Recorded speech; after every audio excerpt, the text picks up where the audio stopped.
QK news. ముందుగా headlines చూద్దాం. Hybrid cyber fraud ముఠాలపై అప్రమత్తంగా ఉండాలన్న సజ్జన. ఫోన్లా గమనించి చోరీ చేస్తున్నారని హెచ్చరిక. వృద్ధులే టార్గెట్. హైబ్రిడ్ సైబర్ ముఠాలపై సజ్జనార్ అలర్ట్. ఫోన్ చోరీతో బ్యాంకు వివరాలు దుర్వినియోగం కావచ్చని వ్యాఖ్య.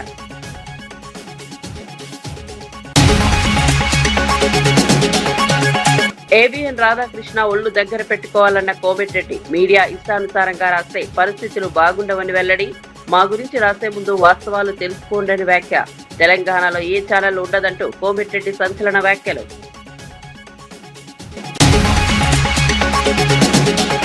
ఫ్రీ అండ్ ఫెయిర్ ఎన్నికలపై జగన్ వ్యాఖ్యలకు టీడీపీ కౌంటర్. జగన్ వ్యాఖ్యలు దెయ్యాలు వేదాలు వల్లించినట్లున్నాయన్న టీడీపీ. వైసీపీ హయాంలో బలవంతపు ఏకగ్రీవాలు జరిగాయని వెల్లడి. రాబోయే ఎన్నికలు పూర్తిగా ప్రజాస్వామ్యబద్ధంగా ఉంటాయని వ్యాఖ్య. 22A భూముల సమస్యలు వెంటనే పరిష్కరించాలన్న రామచంద్రరావు. 22A పేరుతో ప్రజలను ప్రభుత్వం భయోందోళనకు గురి చేస్తోందని వ్యాఖ్య. చట్టబద్ధమైన భూములను 22A నుంచి తొలగించాలని డిమాండ్. 22A భూములపై సిట్టింగ్ జడ్జితో విచారణ జరపాలని వెల్లడి.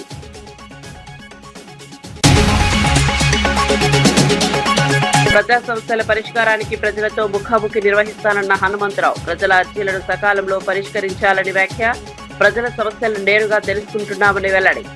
ప్రజలకు జవాబుదారీగా పనిచేయడమే లక్ష్యమన్న హనుమంతరావు.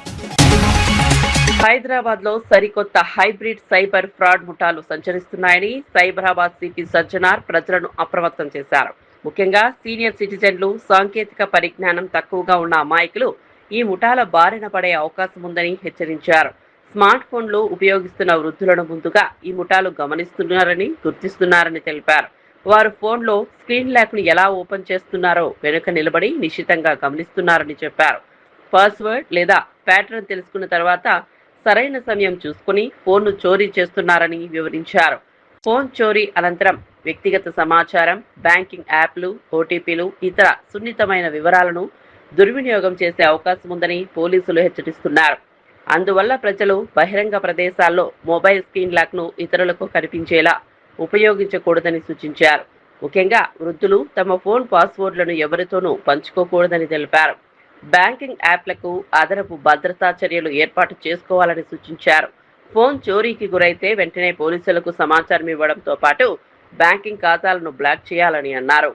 వాళ్ళు చెప్పడంతో వాళ్ళు ఇమీడియట్లీ ఒక స్క్రీన్ ని ఓపెన్ చేయడం జరుగుతుంది. సెకండ్ పద్ధతి ఏం చేస్తారంటే ఓనర్ వెరిఫికేషన్ నాటకం ఆడతారు. వాళ్ళు చాలా మంది వచ్చి అడుగుతున్నారు, మీరే ఓనరా అవునా కాదా అనడానికి మీరు ప్రూవ్ చేయండి, మీ ప్యాటర్న్ చెప్పండి, సో దట్ మనము ఆ ప్యాటర్న్ లేదా పాస్వర్డ్ చెప్తే అది ఓపెన్ అయితే మీదే ఫోన్ అని చెప్పి ధృవీకరిస్తానని చెప్పి వాళ్ళ దగ్గర నుంచి ఆ ఒక ప్యాటర్న్ కావచ్చు, ఒక పాస్వర్డ్ చేసుకున్న తర్వాత మళ్ళీ వాళ్ళు ఏదో అన్లాక్ అయిన తర్వాత మీకే ఇప్పిస్తానని చెప్పి ఒక కండక్టర్ నాటకం ఆడడము. సెకండ్ ఓనర్ వెరిఫికేషన్ నాటకం ఆడి గ్యాలరీలో ఉన్న ఫొటోస్ కావచ్చు, గ్యాలరీస్ లో ఉన్న కాన్ఫిడెన్షియల్ ఇన్ఫర్మేషన్, ఈ నోట్స్ లో బ్యాంక్ డీటెయిల్స్ కావచ్చు, పాన్ కార్డ్ డీటెయిల్స్ కావచ్చు, పాస్వర్డ్స్ కావచ్చు, ఈ వాట్సాప్ చాట్ లో కూడా చాలా మంది పెట్టడంతో వాళ్ళు యాక్సెస్ రావడం జరుగుతుంది. ఆ కాన్ఫిడెన్షియల్ ఇన్ఫర్మేషన్ లో వాళ్ళు రకరకాల మన యాప్స్ ఉన్న ఫోన్ పే యాప్స్ కావచ్చు, గూగుల్ పే యాప్స్ కావచ్చు, పేటిఎం యాప్స్ ని ఓపెన్ చేసి యూపీఐ పిన్స్ ని రీసెట్ చేసి మళ్ళీ ఫోన్ లో అక్కడ ఉన్న వాళ్ళ అకౌంట్ లో ఉన్న డబ్బులంతా వాళ్ళు మళ్ళీ వాళ్ళ అకౌంట్ కి ట్రాన్స్ఫర్ చేసుకుంటారు. అట్లానే కొంతమంది తెలివిగా బెట్టింగ్ యాప్స్ కావచ్చు, లేదంటే గేమింగ్ యాప్స్ కావచ్చు, డిజిటల్ వ్యాలెట్స్ కూడా అమౌంట్ మళ్ళించి అక్కడి నుంచి కూడా అమౌంట్ వాళ్ళు డ్రా చేస్తారు. అట్లానే కొంతమంది మ్యూల్ అకౌంట్స్ కూడా అమౌంట్స్ ట్రాన్స్ఫర్ చేసి అక్కడి నుంచి కూడా వాళ్ళు డబ్బులు విత్డ్రా చేసుకొని కూడా వాళ్ళు ఈ సైబర్ ఫ్రాడ్ లో ఇన్వాల్వ్ కావడం జరుగుతుంది. ఈ సామాన్య నేరం కాదు, ఇది ఒక చాలా ఆర్గనైజ్డ్ గా జరుగుతుంది. ఇది ఫస్ట్ వాళ్ళు ఒక రద్దీ ప్రదేశ్ లో ఎవరెవరు బక్రాలు ఉన్నారు, ఎవరెవరు విక్టిమ్స్ ఉన్నారు వాళ్ళంతా ఐడెంటిఫై చేస్తారు. అక్కడ పోయిన తర్వాత ఐడెంటిఫై చేసిన తర్వాత అక్కడే పక్కన ఉన్న ఇంకోటి మనిషి చెప్పి ఫోన్ ని దొంగతనం చేస్తారు. తర్వాత ఫోన్ ని ఇంకోటి వాళ్ళకి హ్యాండ్ ఓవర్ చేస్తారు. ఆనే కొంచెం మాయ మాటలు చెప్పడానికి చాలా ఎక్స్పర్ట్ ఉంటారు. ఆనే మభ్య పెట్టి ఒక టెక్నికల్ నాలెడ్జ్ ఉన్న వాళ్ళు, సో ఆనే పర్సన్ కూడా ఉంటారు. ఆనే బ్యాంకింగ్ యాప్స్ ద్వారా ట్రాన్స్ఫర్ చేయడానికి, అక్కడి నుంచి మళ్ళీ క్యాష్ ని విత్డ్రా చేయడానికి ఒక మనిషి ఉంటారు. సో ఇది ఒక traditional crime plus modern crime, అంటే సైబర్ క్రైమ్ ఇన్వాల్వ్ చేసి ఒక హైబ్రిడ్ సైబర్ ఫ్రాడ్ ముఠా ఇది. సో ఇక అలాంటి కాల్స్ వస్తే మీరు ఎవరు కూడా మీరు చెప్పొద్దు. పోలీస్ కంప్లైంట్ ఇస్తానని చెప్పి పోలీస్ దృష్టి కూడా ఇది తీసుకురావాలి. చెప్పిన చాలా మంది ఈ ఒక కాన్ఫిడెన్షియల్ ఇన్ఫర్మేషన్ ని గ్యాలరీలో పెట్టడం జరుగుతుంది. పెట్టుకోవద్దని చెప్పి మీకు మరి కోరుతున్నాను. ఆడపిల్లలు వాళ్ళు కావాల్సిన కొన్ని ప్రైవేట్ ఫోటోస్ కూడా పెట్టుకొని కూడా వాళ్ళు పోయిన సందర్భాలు కూడా ఎక్కువ ఉన్నాయి. ఫోన్ ని సిమ్ ని బ్లాక్ చేయండి అని చెప్పి ఇమీడియట్లీ కాల్ చేయాలి. ఒకసారి సిమ్ బ్లాక్ అయిపోతే అని ఏం చేయలేరు. ఈ సిఐఆర్ పోర్టల్ కూడా మన ఇన్ఫర్మేషన్ ఇస్తే మనం ఎక్కడ ఫోన్ ట్రేస్ అయ్యే అవకాశం ఉంటుంది. ఎవరెవరు మీ సర్వీస్ ప్రొవైడర్ ఉన్నారు వాళ్ళందరూ కూడా ఫోన్ చేసి సర్వీసెస్ ని ఆపేయండి అని చెప్పి మీరు ఇమీడియట్లీ ఒక మెసేజ్ ఇవ్వడమా, వాళ్ళు ఫోన్ చేసి చెప్పడమా మీరందరూ కూడా చేయాలని చెప్పి కోరుతున్నాను. మీ అమౌంట్ ఎవరో విత్డ్రా చేస్తున్నారంటే ఇమీడియట్లీ ప్లీజ్ డైల్ 1930 ఇమీడియట్లీ 1930 కి ఫోన్ చేయాలని చెప్పి కోరుతున్నాను. లేదంటే cybercrime.gov.in కి తెలియచేయాలని చెప్పి కోరుతున్నాను. సీనియర్ సిటిజన్స్ ని ప్లస్ వృద్ధుల్ని, మహిళల్ని, అమాయక ప్రజల్ని, నాలెడ్జ్ తక్కువ ఉన్న వాళ్ళు ఎవరెవరు ఈ స్మార్ట్ ఫోన్ వాడుతున్నారు, ఇప్పుడు నార్మల్ ఫోన్ అయితే స్మార్ట్ ఫోన్ ఎవరు వాడుతున్నారు వాళ్ళనే వీళ్ళు టార్గెట్ చేస్తున్నారు. ఈ 4 ఫోన్స్ మనం రికవర్ చేయడం జరిగింది. మొత్తం స్మార్ట్ ఫోన్స్ 25 లక్షల పైన మోసం చేయడం జరిగింది. Cyber crime officials, CCS officials, మన డిసిపి చైతన్య నేతృత్వంలో టీమంతా చాలా వర్కౌట్ చేసి వాళ్ళు ఒక ముఠాగా ఏర్పాటు చేసి పబ్లిక్ మోసం చేస్తున్నారు. సో మీ డబ్బులు గానీ మీ ఫోన్ పోతే మీరు మీ బ్యాంక్ ఖాతా కూడా ఖాళీ కావచ్చు అని చెప్పి ఒక మనసులో పెట్టుకొని ఇమీడియట్లీ పోలీసుకి కంప్లైంట్ చేయండి. అట్లానే 1930 కూడా కంప్లైంట్ చేయాలని చెప్పి ప్రజలకు అందరూ కూడా కోరుతూ మీరందరూ కూడా అప్రమత్తంగా ఉండాలని చెప్పి హైదరాబాద్ సిటీ పోలీస్ తరఫు నుంచి కోరుతున్నాను. Thank you. జై హింద్. ఏబిఎన్ రాధాకృష్ణపై కాంగ్రెస్ నేత ఎమ్మెల్యే కోమటిరెడ్డి రాజగోపాల్ రెడ్డి తీవ్ర వ్యాఖ్యలు చేశారు. తన గురించి, తమ రాజకీయ వ్యవహారాల గురించి మీడియా సంస్థలు ఇష్టానుసారంగా రాయడం సరికాదని అన్నారు. రాధాకృష్ణ కొంచెం ఒళ్ళు దగ్గర పెట్టుకుని మర్యాదగా ఉంటే మంచిదని హెచ్చరించారు. ఆంధ్ర మీడియా ఛానళ్లు తమకు ఎలాంటి సర్టిఫికేట్ ఇవ్వాల్సిన అవసరం లేదని స్పష్టం చేశారు. తమ గురించి వార్తలు రాసే ముందు వాస్తవాలను పరిశీలించుకోవాలని సూచించారు. లేదంటే పరిస్థితులు బాగుండవని హెచ్చరిక ధోరణిలో వ్యాఖ్యలు చేశారు. తాము అనుకుంటే తెలంగాణలో ఏ ఛానల్ ఉండదు, ఏ పత్రిక ఉండదంటూ ఆయన చేసిన వ్యాఖ్యలు చర్చనీయాంశంగా మారాయి. మీడియా సంస్థల స్వేచ్ఛ, రాజకీయ నాయకుల వ్యాఖ్యలపై మరోసారి చర్చ మొదలైంది. పరిచే విధంగా మాలాంటి వ్యక్తులను, మా క్యారెక్టర్ని దెబ్బతీసే విధంగా కథనాలు వస్తే మాత్రం బాగుండదు అని చెప్పి హెచ్చరిస్తున్నారు.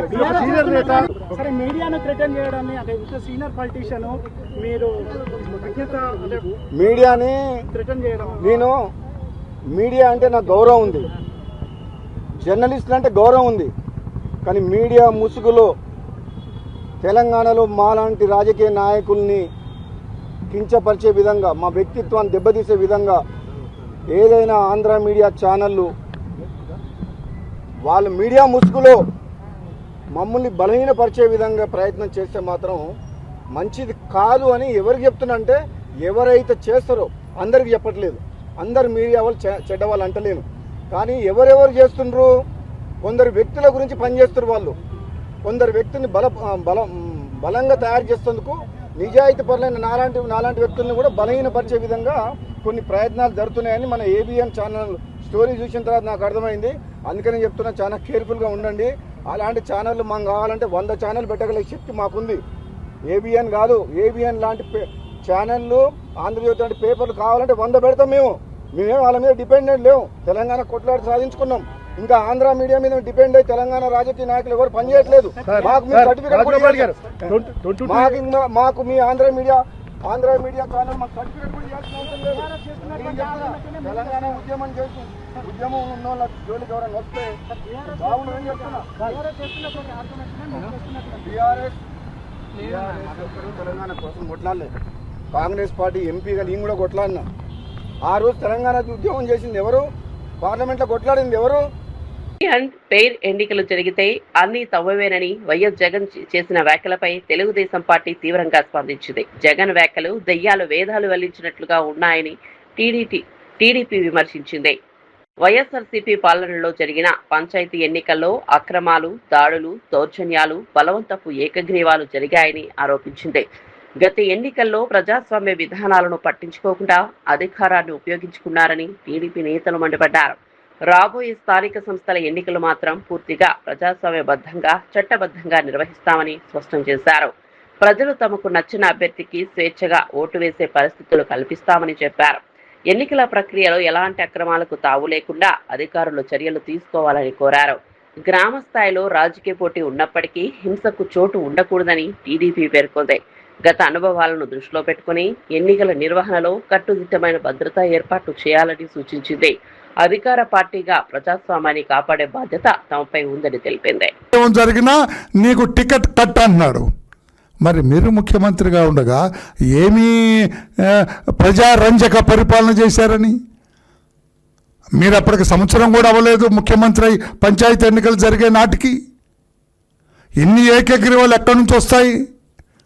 చెబుతూ ఉన్నా, పొంగనూరు నియోజకవర్గం ఘనత వహించిన నియోజకవర్గం 85 పంచాయతీలు ఉంటే 85 ఏకగ్రీవం అయినాయి. ఎక్కడ ఉందా ఆ చరిత్ర? భారతదేశంలో మొత్తం లేదన్న రాష్ట్రంలో ఉందా? జగన్మోహన్ రెడ్డి గారు మీరు ముఖ్యమంత్రిగా ఉండగా మన రాష్ట్రంలో పొంగనూరు కాన్స్టిట్యుయెన్సీలో 85 పంచాయతీలు ఉంటే 85 కూడా ఏకగ్రీవం. అక్కడ నామినేషన్ వేయటానికి ఎవడన్నా వస్తే ఆడింటికి బయట గడిపెట్టేవాళ్ళు. చుట్టూ మీ పెద్దిరెడ్డి జనం కర్రలు పట్టుకొని ఉండేవాళ్ళు. అది నామినేషన్ జరిగింది. ఫ్రీ అండ్ ఫెయిర్ ఎలక్షన్సా జగన్మోహన్ రెడ్డి గారు? మాచర్ల ఇదొక ఘనత వహించిన కాన్స్టిట్యుయెన్సీ 77 పంచాయతీలు ఉంటే 74 ఏకగ్రీవాలండి. ఇవి చూడవా? వీటి గురించి తెలియదా? ఇప్పుడు మీరు మాట్లాడేటప్పుడు ఏకగ్రీవం అయితే టికెట్ లేదన్నారు మీ వాళ్ళకి. ఇవన్నీ ఎలా అయినాయండి జగన్మోహన్ రెడ్డి గారు? అందుకే మిమ్మల్ని అంటాను, మీరు రాజకీయ అవగాహన రాహిత్యులు అని అన్నాను. ఇవి నిన్న కూడా మీరు నిరూపించుకున్నారు. నాకు అట్టే రాజకీయం తెలియదని మీరే చెబుతున్నారు. రాజకీయం తెలిస్తే మీ 85 గ్రామ పంచాయతీలు ఉంటే 85 ఎట్లా అవుతాయి నామినేషన్లు? 1,30,00,000 సభ్యత్వం కలిగిన తెలుగుదేశం పార్టీ కాముగుందా పోటీ ఎన్నికలకు పోకుండా? నీ నిర్బంధం, మీ అరాచకం, మీ దోపిడీ, మీ దౌర్జన్యం మా వాళ్ళని నామినేషన్లు వేయనివ్వలేదు. ఫ్రీ అండ్ ఫెయిర్ ఎలక్షనా మీరు చేసింది మిస్టర్ జగన్మోహన్ రెడ్డి? ఇంకొకటి తీస్తున్నా, శ్రీకాళహస్తి 121 పంచాయతీలు అయితే 71 పంచాయతీలు ఏకగ్రీవమైనాయి. చంద్రగిరి ఇదొకటి 72కి 34. పులివెందుల మీ కాన్స్టిట్యుయెన్సీ మిస్టర్ జగన్మోహన్ రెడ్డి 108 గ్రామాలుంటే 90 పంచాయతీల్లో ఏకగ్రీవమైనాయి. మనగానపల్లి కర్నూలులో 102 ఉంటే 46 ఏకగ్రీవాలని. ఎట్లా?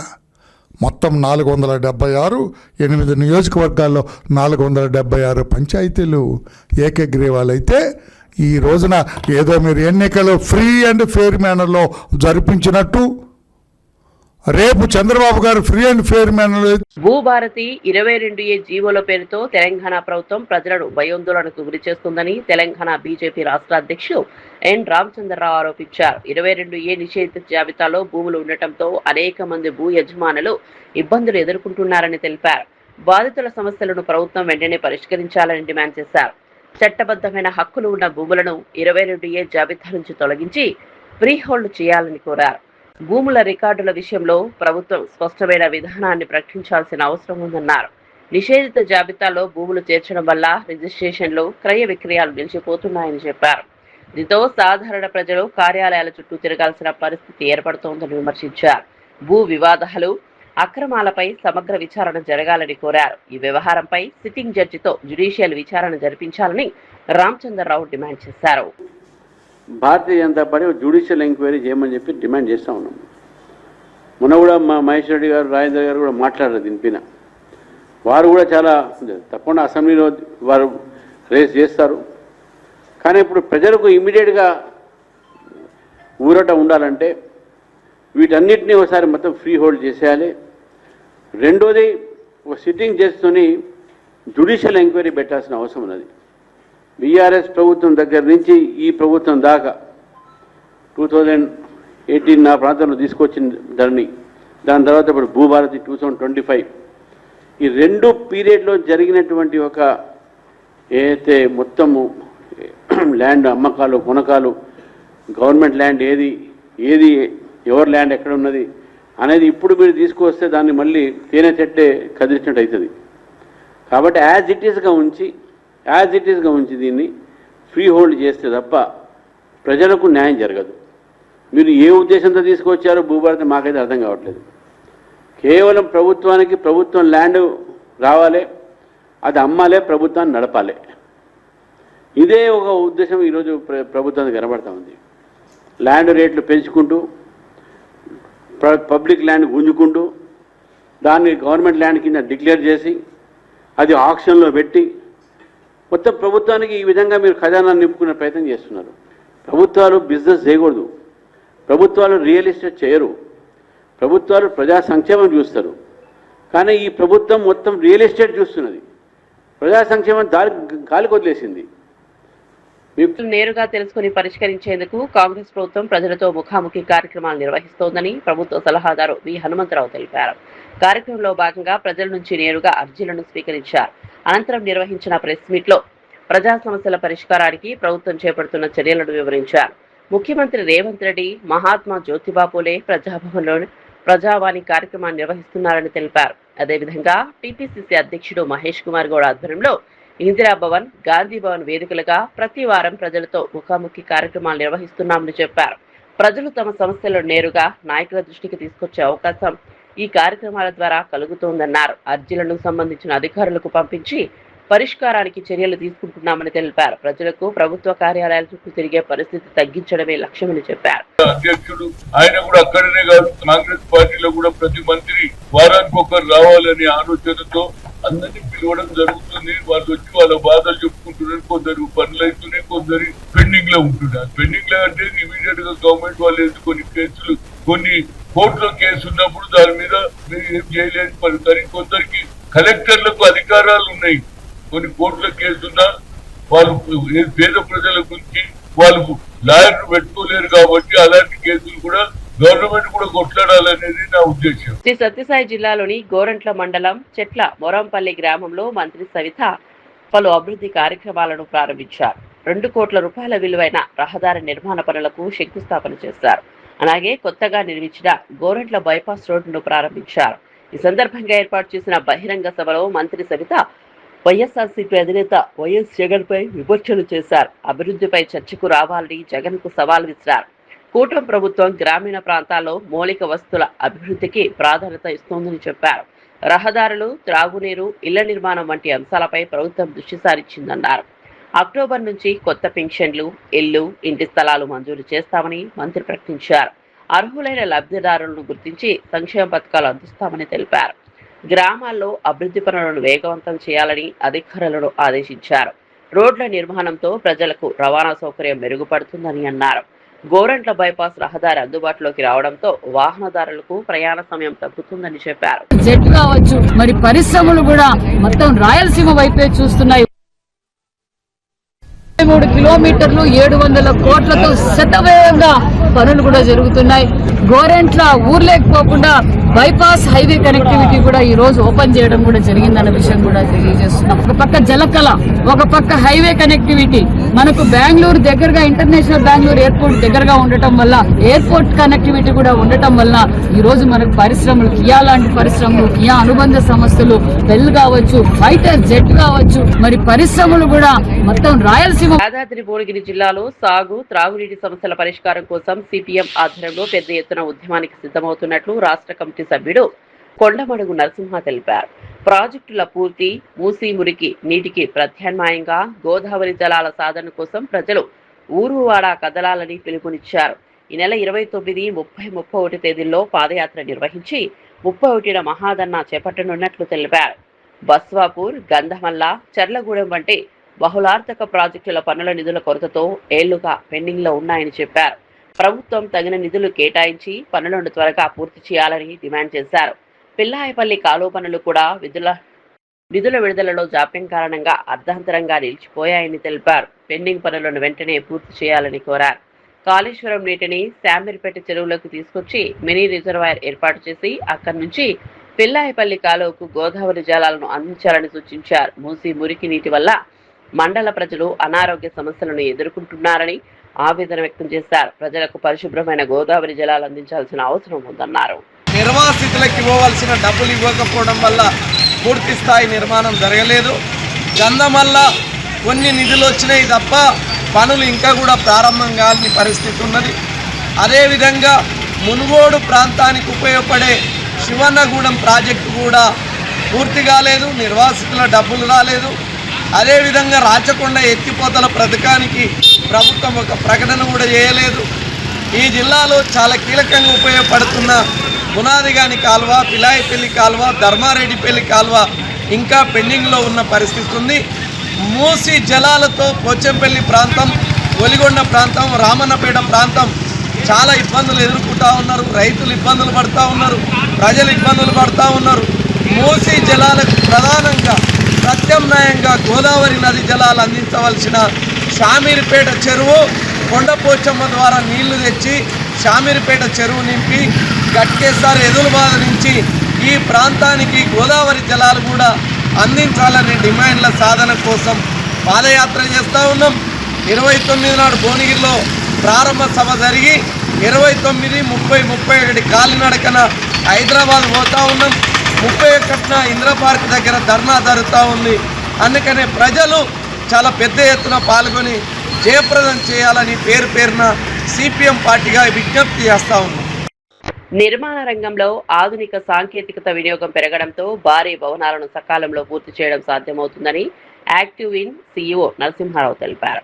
నిర్మాణ రంగంలో వస్తున్న మార్పుల వల్ల పనుల వేగం పెరగడంతో పాటు ఖర్చులను కూడా నియంత్రించే అవకాశం ఉందన్నారు. బహుళ అంతస్తుల భవనాలు, ఇళ్లలో కిటికీల స్థానంలో విశాలమైన గ్లాసులను ఉపయోగించడం వల్ల సహసిద్ధమైన వెలుతురు ఎక్కువగా అందుతుందని చెప్పారు. పగటి సమయంలో కృత్రిమ లైటింగ్ అవసరం తగ్గడంతో విద్యుత్ ఖర్చులు కూడా తగ్గే అవకాశం ఉందన్నారు. గాలి ప్రసరణ మెరుగుపడటం వల్ల ఇండోర్ వాతావరణం ఆరోగ్యకరంగా ఉంటుందని వివరించారు. నిర్మాణంలో మైవాన్ సాంకేతికత వినియోగం వల్ల ప్రజలు వేగంగా పూర్తవుతున్నాయని చెప్పారు. ఆధునిక నిర్మాణ పద్ధతులు కార్మికుల పనిభారాన్ని తగ్గించడంతో పాటు నాణ్యతను మెరుగుపరుస్తాయని తెలిపారు. పెద్ద ప్రాజెక్టుల్లో సమయం, నాణ్యత, వ్యయ నియంత్రణ అత్యంత కీలకమని అన్నారు. నిర్మాణ రంగంలో సాంకేతికతను సరిగ్గా వినియోగిస్తే భవనాల నిర్మాణంలో అనేక ప్రయోజనాలు పొందవచ్చని చెప్పారు. గ్లాస్, కిటికీలు, మెట్ల గ్రిల్స్ వంటి అంశాలు ఇంటి నిర్మాణ వ్యయంలో గణనీయమైన భాగాన్ని ఆక్రమిస్తాయని వివరించారు. అందువల్ల సరైన డిజైన్, మెటీరియల్ ఎంపిక ద్వారా ఖర్చులను నియంత్రించవచ్చని అన్నారు. కాంక్రీటే ఉంటాయి, స్లాబ్ ఎట్లా వేస్తారు, వాల్స్ కూడా అలాగే వేస్తారు. ప్లస్ ఇంకోటి ఏంటంటే ఇప్పుడు 50 ఫ్లోర్లు మొత్తం కట్టి సిమెంట్ చేసినాక మళ్ళీ కింద టైల్ వేసుకుని కట్టాలంటే 50 ఫ్లోర్స్ ప్రాజెక్ట్ కట్టాలంటే 10 years పడుతుంది. బట్ ఇప్పుడు టెక్నాలజీ అట్లా లేదు. మొత్తం మైవాన్ కన్స్ట్రక్షన్లో ఏంటంటే వాల్స్, స్లాబ్ కూడా కాంక్రీట్ పోసుకుంటూ వెళ్ళిపోతారు. 10 స్లాబ్స్ అయినాక కింద నుంచి టైల్స్ వేసుకుంటూ ఇంటీరియర్ వర్క్స్ అన్నీ కూడా స్టార్ట్ చేయొచ్చు. అట్లాగే విండోస్కి వచ్చేప్పటికి ఇది వరకు అంతా 3x3, 4x5 విండోలు ఉండేవి, ఇప్పుడు అలా లేవు. ఇప్పుడు విండోస్ అన్నీ కూడా ఫ్లోర్ టు సీలింగ్ హైట్స్ ఇస్తున్నారు, ఎక్కువ గ్లాస్ వాడుతున్నారు, డబుల్ గ్లాసెస్ ఇస్తున్నారు to sustain the wind loads. కొన్ని ప్రాజెక్ట్స్లో అయితే హీట్ కట్ చేసేది, యూవీ కట్ చేసే గ్లాసెస్ కూడా ఇస్తున్నారు. The technology is totally change. Now our technology we can say proudly on par with any international standards.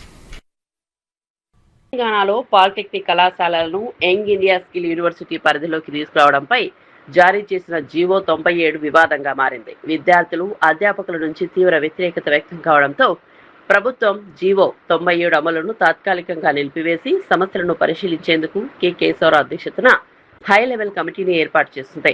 Polytechnic విద్యార్థుల్లో ప్రధానంగా ECET ద్వారా బీటెక్ 2వ సంవత్సరంలో లేటరల్ ఎంట్రీపై ఆందోళన వ్యక్తమవుతోంది. పీపీపీ విధానం అమలైతే ఫీజులు పెరిగే అవకాశం ఉందనే భయాలు కూడా ఉన్నాయి. అలాగే ఏఐసిటిఈ గుర్తింపు, ప్రభుత్వ పాలిటెక్నిక్ కళాశాలల భూములు, మౌలిక వస్తువులపై ప్రైవేట్ సంస్థల ప్రభావం పెరగవచ్చని విద్యార్థులు ఆందోళన వ్యక్తం చేస్తున్నారు. మరోవైపు పాలిటెక్నిక్ లెక్చరర్లు క్యాడర్ మార్పులు, పదోన్నతులు, వేతన స్కిల్పై ఆందోళన చెందుతున్నారు.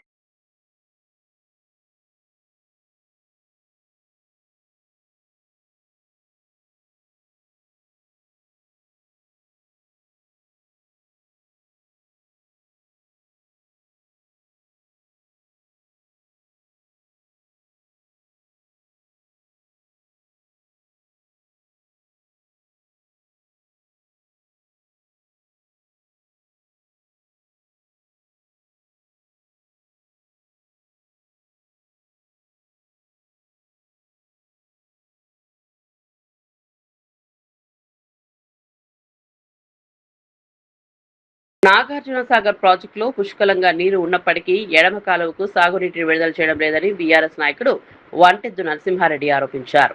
ప్రాజెక్టులో నీటి నిల్వలు ఉన్న సమయంలో కూడా రైతులకు సాగునీరు అందకపోవడం ప్రభుత్వ నిర్లక్ష్యానికి నిదర్శనమని అన్నారు. ముఖ్యంగా ఇరిగేషన్ శాఖ మంత్రి ఉత్తమ్ కుమార్ రెడ్డి సొంత నియోజకవర్గంలోని రైతులు కూడా సాగునీటి కోసం ఇబ్బందులు పడుతున్నారని ఆరోపించారు. పంటలకు అవసరమైన సమయంలో నీరు అందకపోతే రైతులు తీవ్రంగా నష్టపోయే ప్రమాదం ఉందని చెప్పారు. సాగర్ నీటిని వెంటనే ఎడమ కాలువ ద్వారా పంట పొలాలకు విడుదల చేయాలని డిమాండ్ చేశారు. నీటి లభ్యత ఉన్నప్పటికీ విడుదల చేయకపోవడానికి కారణం ఏమిటో ప్రభుత్వం రైతులకు వివరించాలని కోరారు. వ్యవసాయంపై ఆధారపడిన కుటుంబాలు సాగునీటి కోసం ప్రభుత్వ నిర్ణయాలపై ఆధారపడుతున్నాయని అన్నారు. ఆలస్యం చేస్తే పంటలు ఎండిపోయే పరిస్థితి వస్తుందని హెచ్చరించారు. అట్లా నడిపిండు 11 విడతలుగా ఎన్నడూ కూడా. ఇప్పుడు ఒక ఉదాహరణ మీకు చెప్పాలి. టెయిల్ ఎండ్ అంటే తోడకలు తీస్తా అని చెప్పిండు కేసీఆర్ గారు. నాగార్జున సాగర్ కింద ఏ అధికారైనా మళ్ళీ ఇంకొకసారి నా దగ్గరికి వచ్చి ఇది టెయిల్ ఎండ్ సార్, ఇది పారదు అంటే మాత్రం తోడకలు తీస్తా అని చెప్పిండు. టెయిల్ ఎండ్ అనేది లేకుండా చేసి నాగార్జున సాగర్ మొత్తం కూడా ఎన్నడూ లేని విధంగా రాజవరం లిఫ్ట్ కాంచి మొదలు పెడితే కోదాడ వరకు లాస్ట్ వరకు కూడా మునగాల దాటిన తర్వాత నీళ్ళు ఇచ్చినమాట వాస్తవం కదా. 510 ఉన్నప్పుడు కేసీఆర్ గారు నీళ్ళు ఇచ్చినా, జగదీశ్వర రెడ్డి గారు ఇచ్చినా మీరు చెప్పండి. 510 ఉన్నప్పుడు ఇచ్చినప్పుడు 535 ఉంటే మీరు ఎందుకు ఇవ్వలేకపోతున్నారు? మీరు రైతుల పక్షం ఉంటే 510 ఉన్నప్పుడు, 516 ఉన్నప్పుడు ఇచ్చినాం, 524 ఉన్నప్పుడు ఇచ్చినాం, 530 ఉన్నప్పుడు కూడా ఇచ్చినాం. అట్టడుగుంటే కూడా ఇచ్చిండు. అక్కడ జగదీశ్వర రెడ్డి గారు కేసీఆర్ గారు రిక్వెస్ట్ చేసి పంపించారు, రైతులందరికీ పారిచ్చినాం. ఇవాళ మీకు ఏ రోగం పుట్టిందని అడుగుతున్న ఉత్తమ్ కుమార్ రెడ్డి, నువ్వు ఏం మనిషివో నాకు చెప్పు. ఇప్పుడు నువ్వు నీళ్ళ శాఖ మంత్రిగా ఉంటే హుజూర్నగర్ రైతులు ఏమనుకుండ్రు? అయ్యా మనోడే నీళ్ళ శాఖ మంత్రి అయిండు, ఎవరికి వచ్చినా రాకున్నా మాకు వస్తాయనుకో హుజూర్నగర్ ప్రజలు. ఏమొచ్చింది లాస్ట్కు? నువ్వు నీళ్ళ శాఖ మంత్రి అయి సాధించింది ఇక్కడ రైతులకు ఇప్పుడు మొత్తం కూడా నోళ్ళలో మట్టి కొట్టినావు నువ్వు. ఈ ప్రశ్నకు కాంగ్రెస్ నాయకులు ఉత్తమ్ కుమార్ రెడ్డి గారు జవాబు చెప్పాలి. నెక్స్ట్ సీఎం కూడా నేనే అని చెప్తా ఉన్నారు సార్. మరి అలాంటి వ్యక్తి ఆంధ్ర ప్రభుత్వంలోనే బాగుండే, ఆంధ్ర ప్రభుత్వంలో మరి నీళ్ళు వచ్చినాయి ఆయన మాట ఈయన మాట్లాడు. కోమటిరెడ్డి ఏమో రైతు బంధు అడిగితే చెప్పు తీసుకొని కొడతాను ఆయన మాట్లాడుతున్నాడు. ఈ మంత్రుల వైఖరి ఎట్లా చూడాలండి? సాగర్ ఆయకట్ అంతా కూడా కాంగ్రెస్ పార్టీకి ఓట్లు వేశారు, కాంగ్రెస్ పార్టీ ఎమ్మెల్యేని గెలిపించారు. ఇప్పుడు రైతాంగం ఏ ఆలోచన చేయాలి?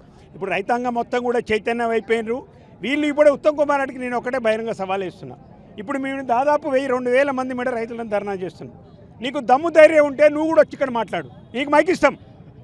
నువ్వు ఎందుకు నీళ్ళు ఇవ్వట్లేదో చెప్పు. నీళ్ళు ఉన్నాయా లేవా సాగర్లా? లేవంటున్నప్పుడు అదే ఇప్పుడు అధికారులు మీరు అందరు రోజు పేపర్లో చూస్తున్నారు 535 అడుగులు నీళ్లున్నాయి. దాదాపు 165 టీఎంసీల నీళ్లున్నాయి. శ్రీశైలంలో 170 టీఎంసీల నీళ్లున్నాయి. దాని కెపాసిటీ 216, సాగర్ కెపాసిటీ 312. 312లో నీకు 165-170 టీఎంసీ ఉంటే నీ నీళ్ళు ఇవ్వడానికి మీకు ఏం ఒళ్ళు బరవని నేను అడుగుతున్నా.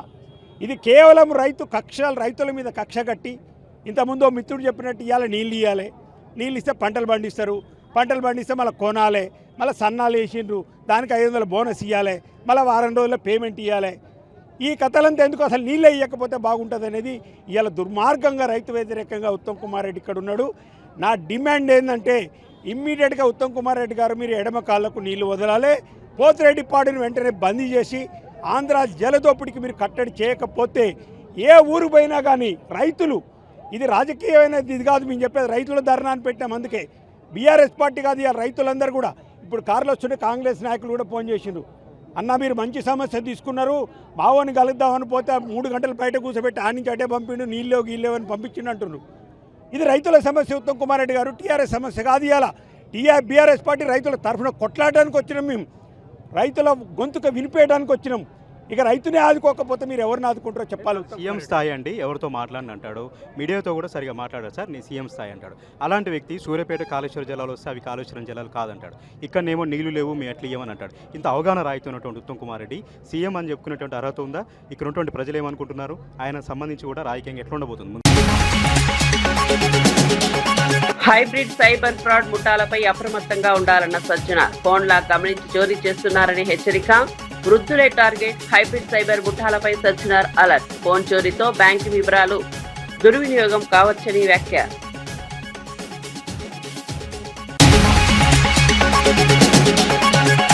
ఏబిఎన్ రాధాకృష్ణ ఒళ్ళు దగ్గర పెట్టుకోవాలన్న కోమటిరెడ్డి, మీడియా ఇష్టానుసారంగా రాస్తే పరిస్థితులు బాగుండవని వెల్లడి.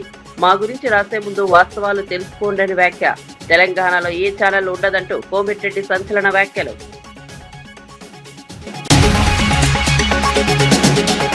ఫ్రీ అండ్ ఫెయిర్ ఎన్నికలపై జగన్ వ్యాఖ్యలకు టీడీపీ కౌంటర్. జగన్ వ్యాఖ్యలు దెయ్యాలు వేదాలు వల్లించినట్లున్నాయన్న టీడీపీ. వైసీపీ హయాంలో బలవంతపు ఏకగ్రీవాలు జరిగాయని వెల్లడి. రాబోయే ఎన్నికలు పూర్తిగా ప్రజాస్వామ్యబద్ధంగా ఉంటాయని వ్యాఖ్య. 22A భూముల సమస్యలు వెంటనే పరిష్కరించాలన్న రామచంద్రరావు. 22A పేరుతో ప్రజలను ప్రభుత్వం భయోందోళనకు గురి చేస్తోందని వ్యాఖ్య. చట్టబద్ధమైన భూములను 22A నుంచి తొలగించాలని డిమాండ్. 22A భూములపై సిట్టింగ్ జడ్జితో విచారణ జరపాలని వెల్లడి.